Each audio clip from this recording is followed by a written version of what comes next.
All right, so we're gonna get caught up on some videos. I haven't done anything in a while, but we're starting to get some stuff done, so we'll get into it. So you may not be able to tell from the video, but we got a little bit of a North Carolina squat going on right now. The front was lifted with a leveling kit, if you want to get technical, about 2 7/8 of an inch.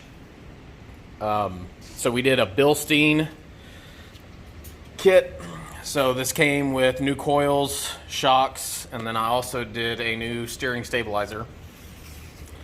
But you can see there's a pretty big gap there, whereas on this side, that's stock. So we'll go up underneath, I'll show you what done there. So you can see the new steering stabilizer, did Bilstein,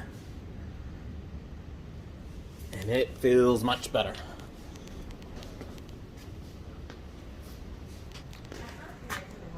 So,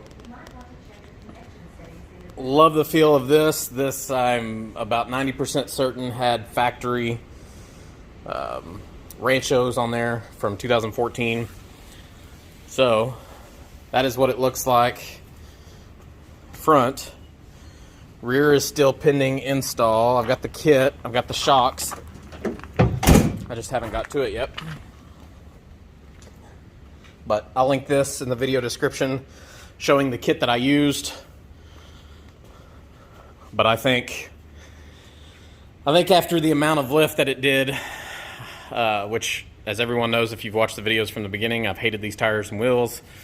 I just hate the wheels. If they were powder coated, and I don't know, I just don't like the design. So anyway, going with new wheels and tires. These are also 22s, which I have no desire of having wheels that big. I want to get back to something with a little more sidewall instead of rubber band stuff. So anyway, probably going to end up going with some 37s because these are 35s. But just wanted to show the finished product of the front Bilstein leveling kit. So if you guys have got any questions, let me know.